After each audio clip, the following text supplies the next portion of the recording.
Hello, welcome back to my YouTube channel nursing simplified Kannada. ಇವತ್ತಿನ ಕ್ಲಾಸಲ್ಲಿ ನಾವು ನರ್ವಸ್ ಟಿಶ್ಯೂ ಬಗ್ಗೆ ಇನ್ ಡೀಟೇಲ್ ಆಗಿ ಸ್ಟಡಿ ಮಾಡೋಣ. ಆಲ್ರೆಡಿ ನಾವು ಹಿಂದಿನ ವಿಡಿಯೋದಲ್ಲಿ ಟಿಶ್ಯೂ ಅಲ್ಲಿ ಬರುವಂಥ ಅದರ್ ಟೈಪ್ಸ್ ಬಗ್ಗೆ ಆಲ್ರೆಡಿ ಸ್ಟಡಿ ಮಾಡಿದ್ದೀವಿ. ಇದು ಲಾಸ್ಟ್ ಟೈಪ್ ನರ್ವಸ್ ಟಿಶ್ಯೂ ಆಗಿರುತ್ತೆ. ಈ ನರ್ವಸ್ ಟಿಶ್ಯೂ ಅಂದರೆ ನಮಗೆ ನೆನಪಾಗೋದೇ ನ್ಯೂರಾನ್ಸ್. ಈ ನ್ಯೂರಾನ್ಸ್ ಮತ್ತು ನರ್ವಸ್ ಟಿಶ್ಯೂ ಬಗ್ಗೆ ಇವತ್ತಿನ ವಿಡಿಯೋದಲ್ಲಿ ಇನ್ ಡೀಟೇಲ್ ಆಗಿ ಸ್ಟಡಿ ಮಾಡೋಣ. ಯಾರೆಲ್ಲ ನನ್ನ ಚಾನಲ್ನ ಸಬ್ಸ್ಕ್ರೈಬ್ ಮಾಡದೆ ವಿಡಿಯೋಸ್ನ ನೋಡ್ತಿರ್ತೀರಾ ಮತ್ತು ಯಾರೆಲ್ಲ ಇದೇ ರೀತಿ ಕನ್ನಡ ಎಕ್ಸ್ಪ್ಲನೇಷನ್ ನರ್ಸಿಂಗ್ ಕ್ಲಾಸಸ್ನ ಸರ್ಚ್ ಮಾಡ್ತಿರ್ತೀರಾ ಅಂಥವರು ನನ್ನ ಚಾನಲ್ನ ಸಬ್ಸ್ಕ್ರೈಬ್ ಮಾಡ್ಕೊಳ್ಳಿ. ನಾನು ಇದೇ ರೀತಿ easy hand writing notes plus Kannada explanation ಮತ್ತು nursing care plans and other nursing updates ಬಗ್ಗೆ ವಿಡಿಯೋಸ್ನ ಅಪ್ಲೋಡ್ ಮಾಡಿರ್ತೀನಿ. ನನ್ನ ಚಾನಲ್ನ ಓಪನ್ ಮಾಡಿ ವಿಡಿಯೋಸ್ನ ನೋಡ್ಬೋದು. ಬನ್ನಿ ಇವತ್ತಿನ ವಿಡಿಯೋನ ಸ್ಟಾರ್ಟ್ ಮಾಡೋಣ. Nervous tissue is a specialized tissue that plays a central role in the nervous system. ಈ ನರ್ವಸ್ ಟಿಶ್ಯೂ ಅಂತಂದರೆ ಇದು ಒಂದು ಸ್ಪೆಷಲ್ ಟಿಶ್ಯೂ ಆಗಿರುತ್ತೆ. ಇದು ನರ್ವಸ್ ಸಿಸ್ಟಮ್ ಒಳಗಡೆ ಈ ನರ್ವಸ್ ಟಿಶ್ಯೂದು ಮೇನ್ ಸೆಂಟ್ರಲ್ ರೋಲ್ ಇರುತ್ತೆ. Next, responsible for transmitting signals and processing information and controlling body functions. ಈ ನರ್ವ್ ಟಿಶ್ಯೂ ಏನಿದೆಯಲ್ಲ, ಈ ನರ್ವ್ ಟಿಶ್ಯೂ ಬ್ರೈನ್ ಒಳಗಡೆ ಟ್ರಾನ್ಸ್ಫರಿಂಗ್ ಸಿಗ್ನಲ್ಸ್ ಅಂತಂದರೆ ನಮ್ಮ ಬಾಡಿ ಅದರ್ ಆರ್ಗನ್ಸಿಂದ ಏನು ಸಿಗ್ನಲ್ಸ್ ಬರುತ್ತಲ್ಲ ಅದನ್ನು ಬ್ರೈನ್ಗೆ ಟ್ರಾನ್ಸ್ಫರ್ ಮಾಡುತ್ತೆ ಮತ್ತು ಅಲ್ಲಿ ಬ್ರೈನ್ ಒಳಗಡೆ ಇನ್ಫಾರ್ಮೇಷನ್ ಪ್ರೋಸೆಸ್ ಆಗುತ್ತೆ. ಅಂತಂದರೆ ಇವಾಗ ನಮ್ಮ ಬಾಡಿಗೆ ಏನಾದರೂ, ನಮ್ಮ ಕೈಗೆ ಏನಾದರೂ ಟಚ್ ಆದಾಗ ಅದಕ್ಕೆ ನೆಕ್ಸ್ಟ್ ಏನು ರಿಯಾಕ್ಷನ್ ಮಾಡಬೇಕು ಅಂಥೇಳಿ ಆ ಇನ್ಫಾರ್ಮೇಷನ್ ಬ್ರೈನ್ ಒಳಗಡೆ ಪ್ರೋಸೆಸ್ ಆಗ್ತಿರುತ್ತೆ. Next, controlling body functions. ನಮ್ಮ ಬಾಡಿ ಒಳಗಡೆ ಅದರ್ ಫಂಕ್ಷನ್ಸ್ನೆಲ್ಲ ಇದರಿಂದ ನಾವು ಕಂಟ್ರೋಲ್ ಮಾಡ್ಬೋದು. ನೆಕ್ಸ್ಟ್, ಈ ನರ್ವಸ್ ಟಿಶ್ಯೂ ಒಳಗಡೆ ಬರುವಂಥ ಮೇನ್ 2 ಸೆಲ್ಸ್ ಬಗ್ಗೆ ನೋಡೋಣ. First one neurons, second one ನ್ಯೂರೋಗ್ಲಿಯಲ್ಸ್.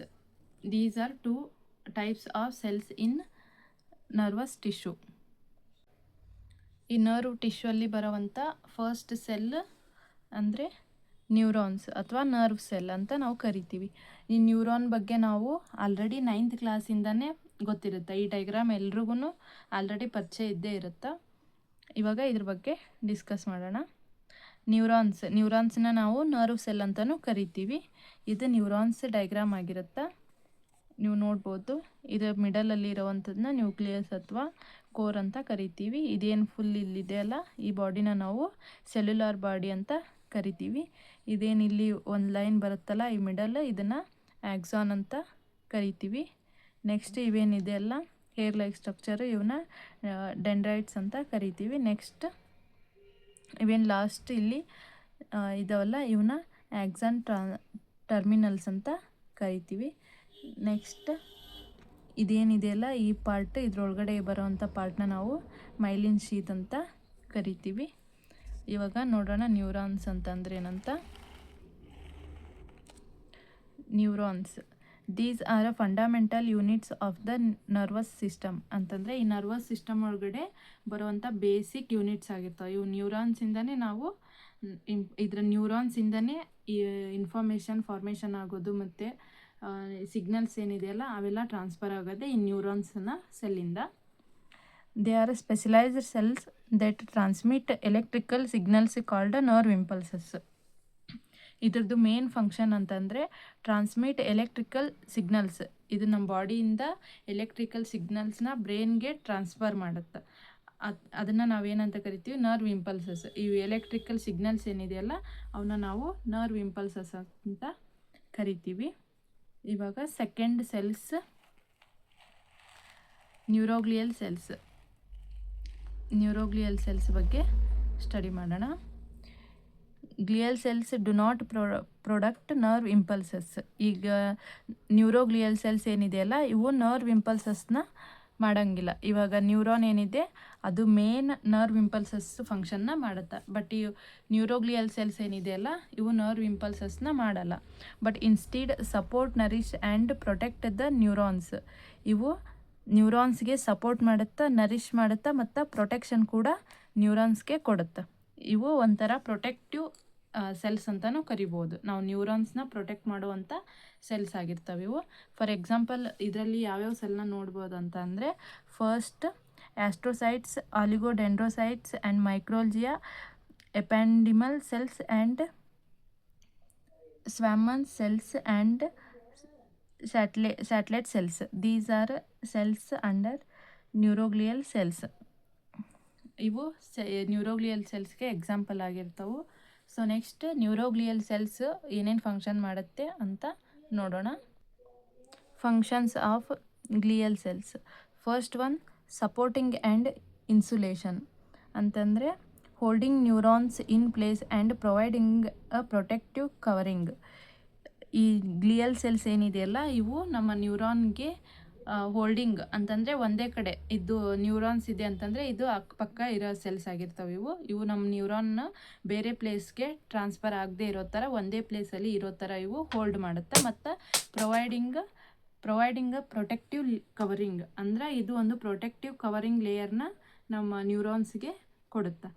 Next second one, nutrient supply. Providing nutrients to neurons. ಇವಾಗ ನ್ಯೂರಾನ್ಸ್ಗೆ ಬೇಕಾಗಿರುವಂಥ ನೆಸಸರಿ ನ್ಯೂಟ್ರಿಯೆಂಟ್ಸ್ನ ಈ ಸೆಲ್ಸ್ ಪ್ರೊವೈಡ್ ಮಾಡುತ್ತೆ. Next third one, waste removal.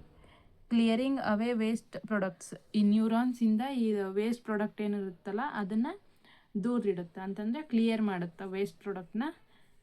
Next fourth one, defence. Protecting neurons from harmful substance. ಈ neurons ಏನಿದೆಯಲ್ಲ ನ್ಯೂರಾನ್ಸ್ನ protect ಮಾಡುತ್ತೆ. ಯಾವುದರಿಂದ ಅಂತಂದರೆ ಇವಾಗ ಫಾರಿನ್ ಬಾಡೀಸ್ ಅಥವಾ ಏನಾದರೂ ಸಬ್ಸ್ಟೆನ್ಸಸ್ ಲೈಕ್ ಮೈಕ್ರೋ ಆರ್ಗ್ಯಾನಿಸಮ್ಸಿಂದ ಇದು ನಮ್ಮ ನ್ಯೂರಾನ್ಸ್ಗಳನ್ನ ಡಿಫೆನ್ಸ್ ಮಾಡುತ್ತೆ. So next, nerve tissue functions ಅಂತಂದರೆ ಈ ಹೋಲ್ ನರ್ವ್ ಟಿಶ್ಯೂ ನಮ್ಮ ಬಾಡಿ ಒಳಗಡೆ ಏನೇನು ಫಂಕ್ಷನ್ಸ್ ಮಾಡುತ್ತಂತ ನೋಡೋಣ. First one, sensory input examples touch, temperature and light. ಇವಾಗ ಸೆನ್ಸರಿ ಇನ್ಪುಟ್ಟಲ್ಲಿ ಏನಾಗುತ್ತೆ, ನಾವು ಏನೋ ಒಂದು ಬಂದು ಟಚ್ ಆಗೋದನ್ನು ಈ ಸೆನ್ಸರಿ ಇನ್ಪುಟ್ ಅಂತ ಕರಿತೀವಿ. ಸೆನ್ಸರಿ ರೆಸಿಪ್ಟಾರ್ಸ್ ಇದನ್ನು ಫೀಲ್ ಮಾಡುತ್ತೆ. ಸೊ ನೆಕ್ಸ್ಟ್, ಇಂಟಿಗ್ರೇಷನ್ ಅಂತಂದರೆ processes information receive from sensory receptors and makes decision about how to respond. ಅಂದರೆ ಇದು ಇನ್ಫಾರ್ಮೇಷನ್ನ ರಿಸೀವ್ ಮಾಡುತ್ತಾ, ಹೌ ಟು ರೆಸ್ಪಾಂಡ್ ಅಂದರೆ ಇವಾಗ ಟಚ್ ಆಗಿರುತ್ತೆ ಅಂದರೆ ಇವಾಗ ಒಂದು ನಮಗೆ ಹೀಟ್ ಬಂದು ಟಚ್ ಆದಾಗ ನಾವು ಯಾವ ರೀತಿ ರೆಸ್ಪಾಂಡ್ ಮಾಡಬೇಕಂತೇಳಿ ಇನ್ಫಾರ್ಮೇಷನ್ ಪ್ರೋಸೆಸ್ ಆಗ್ತಿರುತ್ತೆ ಈ ಸ್ಟೇಜ್ ಒಳಗಡೆ. ನೆಕ್ಸ್ಟ್ ಥರ್ಡ್, ಮೋಟಾರ್ ಔಟ್ಪುಟ್ಟಲ್ಲಿ ನಾವೇನು ನೋಡ್ಬೋದು ಅಂತಂದರೆ sends signals to muscle and glands to produce a response. ಅಂದರೆ ಇದು ಏನು ಇನ್ಫಾರ್ಮೇಷನ್ ರೆಡಿ ಆಗಿರುತ್ತಲ್ಲ, ರೆಡಿ ಆದ ನಂತರ ಇದು ಸಿಗ್ನಲ್ಸ್ನ ಮತ್ತೆ ಮಸಲ್ಸ್ಗೆ ಮತ್ತು ಗ್ಲ್ಯಾಂಡ್ಸಿಗೆ ಪ್ರೊಡ್ಯೂಸ್ ಮಾಡುತ್ತೆ ಫಾರ್ ರೆಸ್ಪಾಂಡ್. ಅಂತಂದರೆ ಇವಾಗ ಹೀಟ್ ಅಥವಾ ನಮಗೇನೋ ಒಂದು ಬೆಂಕಿ ತಾಗಿದಾಗ ನಾವು ಯಾವ ರೀತಿ ರೆಸ್ಪಾಂಡ್ ಮಾಡಬೇಕು ಅಂತ ಹೇಳಿ, ಇವಾಗ ನಾವು ಸಡನ್ನಾಗಿ ಬೆಂಕಿ ತಾಕಿದ ತಕ್ಷಣ ಅದು ಇನ್ಫಾರ್ಮೇಷನ್ ಬ್ರೈನ್ಗೆ ಹೋಗುತ್ತೆ. ಬ್ರೈನ್ಗೆ ಹೋದಾಗ ಅಲ್ಲಿ ಇಂಟಿಗ್ರೇಷನ್ ಆಗುತ್ತೆ. ಇಂಟಿಗ್ರೇಷನ್ ಅಂದರೆ ಇನ್ಫಾರ್ಮೇಷನ್ ಫಾರ್ಮೇಷನ್ ಆಗುತ್ತೆ. ಫಾರ್ಮೇಷನ್ ಆದ ನಂತರ ಫ್ರ್ಯಾಕ್ಷನ್ ಆಫ್ ಸೆಕೆಂಡ್ ಒಳಗಡೆ ಅದು ಮೋಟಾರ್ ಔಟ್ಪುಟ್ ಆಗಿ ಅಂದರೆ ಮಸಲ್ಸ್ಗೆ ಮತ್ತು ಗ್ಲ್ಯಾಂಡ್ಸಿಗೆ ಇನ್ಫಾರ್ಮೇಷನ್ ಬರುತ್ತೆ. ಫಾರ್ ಎಕ್ಸಾಂಪಲ್ ನಾವು ಅವಾಗ ಏನು ಮಾಡ್ತೀವಿ, ಮಸಲ್ ಕಾಂಟ್ರಾಕ್ಷನ್ನ ಮಾಡ್ತೀವಿ. ಅಂದರೆ ನಾವು ಸಡನ್ನಾಗಿ ಬೆಂಕಿ ತಾಕಿದ ತಕ್ಷಣ ಕೈನ ಅಲ್ಲಿಂದ ತೆಗೆದುಬಿಡ್ತೀವಲ್ಲ, ಅದೇ ಮಸಲ್ ಕಾಂಟ್ರಾಕ್ಷನ್ ಆಗಿರುತ್ತೆ. ಅಂದರೆ ನಾವು ರಿಮೂವ್ ಮಾಡಿಬಿಡೋದು, ಕೈನ ರಿಮೂವ್ ಮಾಡ್ತೀವಿ. ಆವಾಗ ನಮಗೊಂದು ಎಕ್ಸ್ಪ್ರೆಷನ್ ಬರುತ್ತಲ್ಲ, ಆ ಎಕ್ಸ್ಪ್ರೆಷನ್ನ ನಮ್ಮ ಬ್ರೈನಿಂದ ಬರುತ್ತೆ. ಸೊ ನೆಕ್ಸ್ಟ್ ಫೋರ್ತ್ ಒನ್, ಹೋಮ್ಸ್ಟಾಸಿಸ್ ಅಂತಂದರೆ maintains a stable internal environment by regulating various bodily functions. ಅಂದರೆ ಇವಾಗ ಆಲ್ರೆಡಿ ಬೆಂಕಿ ತಾಕಿದ ತಕ್ಷಣ ನಾವು ಕೈನ ರಿಮೂವ್ ಮಾಡ್ತೀವಿ. ರಿಮೂವ್ ಮಾಡಿದಾದ್ಮೇಲೆ ಇಂಟರ್ನಲ್ ಆರ್ಗನ್ಗೆ ಏನೂ ಎಫೆಕ್ಟ್ ಆಗದೆ ಇರೋ ಥರ ಇದು ನಮ್ಮ ಇಂಟರ್ನಲ್ ಆರ್ಗನ್ಸ್ನ ಮೇಂಟೈನ್ ಮಾಡುತ್ತೆ ಮತ್ತು ಅದ್ರ ಫಂಕ್ಷನ್ಸ್ಗೆ ಏನೂ ತೊಂದರೆ ಆಗದೆ ಇರೋ ಥರ ರೆಗ್ಯುಲೇಟ್ ಮಾಡುತ್ತೆ. ಅದನ್ನು ನಾವು ಹೋಮ್ಸ್ಟಾಸಿಸ್ ಅಂತ ಕರಿತೀವಿ. Next fifth one, mental activity ಅಂದರೆ enables cognitive functions such as thoughts, memory and emotions. ನಮ್ಮದು ಕಾಗ್ನಿಟಿವ್ ಫಂಕ್ಷನ್ಸ್ ಏನಿರುತ್ತಲ್ಲ ಆ ಫಂಕ್ಷನ್ಸ್ ಆಗೋದಕ್ಕೆ ಇದು nerve tissue is very important ಆಗಿರುತ್ತೆ. ಅಂದರೆ ಥಾಟ್ಸ್, ನಾವೇನು ವಿಚಾರ ಮಾಡ್ತೀವಲ್ಲ ಅದು ಮತ್ತು ಮೆಮೊರಿ, ಎಮೋಷನ್ಸ್ಗೆ ಇದು ವೆರಿ ಇಂಪಾರ್ಟೆಂಟ್ ಆಗಿರುವಂಥ ಒಂದು nerve tissue is very important ಆಗಿರುತ್ತೆ. ಐ ಹೋಪ್ ಈ ಕ್ಲಾಸ್ ನಿಮಗೆ ಅರ್ಥ ಆಗಿದೆ ಅಂದ್ಕೊಂಡಿದ್ದೀನಿ. ಈ ಕ್ಲಾಸಲ್ಲಿ ನಾವು ನರ್ವಸ್ ಟಿಶ್ಯೂಲ್ಲಿ ಬರುವಂಥ ಸೆಲ್ಸ್ ಅಂದರೆ ನ್ಯೂರಾನ್ಸು ಮತ್ತು ನ್ಯೂರೋಗ್ಲಿಯಲ್ ಸೆಲ್ಸ್ ಬಗ್ಗೆ ಸ್ಟಡಿ ಮಾಡಿದ್ದೀವಿ. ಇಲ್ಲಿಗೆ ಟಿಶ್ಯೂ ಟಾಪಿಕ್ ಕಂಪ್ಲೀಟ್ ಆಯಿತು. ಟಿಶ್ಯೂ ಟಾಪಿಕಲ್ಲಿ ಬರುವಂಥ 4 ಟೈಪ್ಸ್ ಬಗ್ಗೆ ನಾವು ಇನ್ ಡೀಟೇಲ್ ಆಗಿ ಸ್ಟಡಿ ಮಾಡಿದ್ದೀವಿ.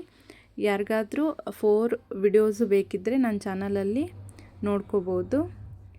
ಈ ವಿಡಿಯೋ ನಿಮಗೆ ಇಷ್ಟ ಆಗಿದ್ದರೆ ಲೈಕ್ ಮಾಡಿ, ಶೇರ್ ಮಾಡಿ, ಸಬ್ಸ್ಕ್ರೈಬ್ ಮಾಡೋದನ್ನು ಮರಿಬೇಡಿ. Thank you so much for watching this video.